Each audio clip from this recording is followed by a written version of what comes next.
There are wounds that bleed without sound.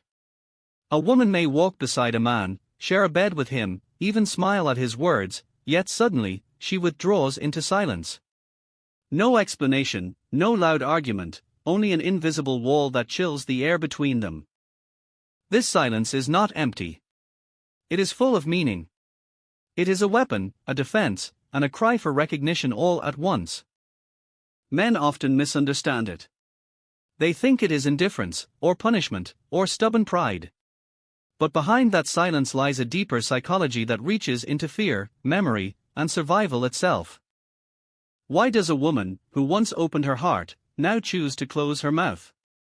Why does she retreat into quiet when words could explain everything? The answer takes us into the shadows of human behavior, where emotions are rarely spoken directly but are shown through absence, withdrawal, and control. The silent treatment is more than a lack of words. It is a language of power, pain, and protection. And to understand it is to uncover the hidden rules of intimacy that most people never speak about. Silence is not always soft. At times, it is sharper than anger, colder than hate, and more destructive than an argument. When a woman gives the silent treatment to a man, it is often felt as punishment. He reaches out, but she does not respond. He speaks, but she turns her face. He wants an answer, but receives only air. This silence cuts deeply because it denies something humans crave more than food or comfort, the need to be acknowledged. Psychologists call this form of withdrawal social exclusion. It activates the same regions of the brain that physical pain does. When someone is ignored, the mind interprets it as rejection, and rejection to the human brain feels like injury. For men, who often value direct confrontation over subtle signals, this silence feels unbearable. It is not a storm to fight against but a void that cannot be filled. But why would a woman choose this method? Often it is because words have failed. Perhaps she tried explaining her feelings before, but felt dismissed, misunderstood, or ridiculed. Over time, she learns that silence has more impact than speech. Words may be ignored, but silence cannot be escaped. It hangs in the room, turning comfort into discomfort, closeness into distance. There is also a darker side. Sometimes the silent treatment is not a last resort but a deliberate weapon. By refusing to speak, she forces the man to feel powerless, uncertain, and guilty. The absence of her voice becomes a mirror that reflects his mistakes back at him. He replays every action, every word, searching for what caused this wall. In this way, silence does what arguments often cannot: it makes him obsess, analyze, and bend. Nietzsche once wrote that punishment is not only about justice but about power. The silent treatment works under this law. By withdrawing words, she shifts the balance of control. He becomes the pursuer, she becomes the gatekeeper. Every unanswered call, every blank stare, every night of silence deepens her position of control. She speaks through what she does not say. Yet, this form of punishment carries a strange paradox. It may create immediate power, but it also plants seeds of resentment. Over time, the man may stop trying, not out of peace but out of exhaustion. The silence that once forced him to chase may eventually push him away completely. What begins as punishment can end as distance, and distance is difficult to repair. Still, in the moment, the silent treatment is powerful because it preys on a basic human need, the hunger for connection. To be cut off from that connection, especially by someone whose voice once mattered, is to feel invisible. That invisibility burns in a way that words never could. Not every silence is meant to punish. Sometimes it is a shield. For many women, silence is less about control and more about survival. When emotions run high, words can feel dangerous. Anger may spill out in ways that cannot be taken back. Vulnerability may be mocked or dismissed. In these moments, silence is not cruelty but self-preservation. Psychology calls this withdrawal as regulation. The nervous system, when overwhelmed, seeks calm by shutting down external expression. A woman may go silent not because she wishes to hurt a man, but because she wishes to protect herself from saying what could break her or break the relationship. The quiet becomes a temporary wall, not an eternal one. Consider a woman who feels deeply hurt during an argument. She knows that if she speaks in that raw moment, her words may come out like knives. So she stays silent. To him, it feels like rejection. To her, it feels like protection, of him, of herself, of the bond they share. This silence is filled not with hatred but with restraint. It is a choice to hold back the storm. There is also the silence of exhaustion. Many women report that after repeating their feelings over and over, and seeing no change, they fall quiet. This is not a punishment, but a surrender. Words lose meaning when they are not heard. Silence, then, becomes a way to stop pouring energy into a void. It is the body's way of saying, I have nothing left to give.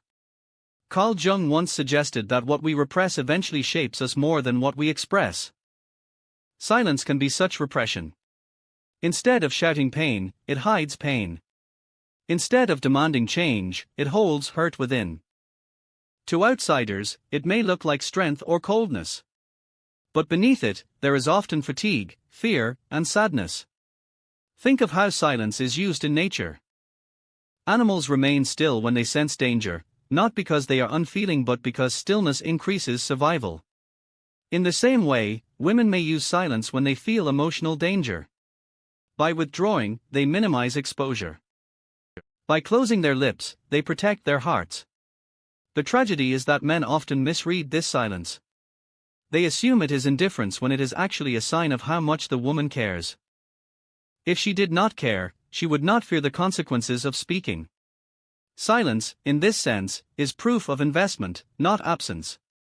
Still, this protective silence comes with risks. When used too often, it stops being a shield and becomes a prison. The words that are never spoken pile up, and the distance grows. A bond cannot thrive forever on unspoken feelings. Protection without communication eventually leads to disconnection. Silence does not begin in adulthood. It is often learned in the earliest years of life, shaped by the way a child experiences safety, love, and conflict. Many women who give the silent treatment in relationships are not inventing this behavior as adults, they are repeating a pattern that was once necessary for survival. A child who grows up in a home where emotions are dismissed, mocked, or punished quickly learns that speaking feelings is unsafe. If she cried and was told to stop being dramatic, she learns to hide her pain. If she showed anger and was punished for it, she learns that silence is safer than confrontation. If she expressed love and it was not returned, she learns that vulnerability leads to rejection. These lessons sink deep into the subconscious, becoming rules that guide her future relationships. Sigmund Freud spoke of repression as the burying of feelings to protect the self. But repression is not just an inner act, it is also learned socially. A child watches the emotional strategies of her parents and copies them. If her mother gave her father the silent treatment, she absorbs this as a normal language of intimacy. If her father withdrew into silence during conflict, she learns that silence is power. By the time she grows into a woman, silence is no longer a choice but a reflex. There are also cultural lessons. In many societies, girls are encouraged to be agreeable, polite, and quiet. Anger in boys may be tolerated, but in girls, it is often shamed. So they internalize a simple rule: strong emotions must be hidden. Later in life, when they feel hurt or angry in a relationship, their silence is not laziness or cruelty but an echo of this early training. Consider the story of a young woman who grew up with a father who exploded in rage whenever her mother argued back. To survive, her mother stopped confronting him and instead used silence. The girl watched this for years, absorbing the message that quietness is the safest response to conflict. When this girl becomes an adult, she may repeat the same pattern with her partner, not because she consciously chooses it but because her nervous system has been programmed to see silence as protection. Carl Jung believed that the shadows of childhood live within us, shaping the masks we wear as adults. The silent treatment is often one of those masks. It hides fear, it hides longing, it hides the desire to speak. Yet behind it is a child who once learned that words were dangerous. The tragedy is that what once saved her can later harm her. In childhood, silence may have prevented punishment. In adulthood, it may prevent closeness. The very tool that helped her survive becomes the same tool that creates distance in love. Silence is not only about fear or old wounds. At times, it becomes a deliberate strategy, a way to shape the balance of power within a relationship. When words are withheld, control often shifts. The one who refuses to speak creates a mystery, and mystery breeds uncertainty. In uncertainty, power grows. A woman who gives the silent treatment may not always be running from conflict. Sometimes, she is guiding it. By pulling away into quiet, she forces the man to enter a state of doubt. He questions himself. He replays their conversations. He searches for mistakes. This self-examination gives her influence without her saying a word. In this way, silence becomes more commanding than speech. Nietzsche wrote that people often value what is scarce more than what is abundant. Words are abundant, but silence is rare. By denying words, she increases their weight. When she finally speaks again, her voice carries more impact than it would have if she had never withdrawn. Her silence prepares the stage for her words to strike deeper. This form of control can even shape desire. Men are wired to chase what feels just out of reach. When a woman's emotions are hidden behind silence, he is drawn to uncover them. He tries harder, invests more, bends further, all in pursuit of breaking the wall. Silence, in this sense, becomes a form of seduction. It makes her seem less predictable, more mysterious, and therefore more valuable. But power through silence is fragile. If used too often, it becomes manipulation rather than strategy. A man who is constantly left in silence may feel he is being controlled like a puppet, and instead of chasing, he may retreat. What once created attraction can quickly become the reason for distance. Consider the story of two partners locked in conflict.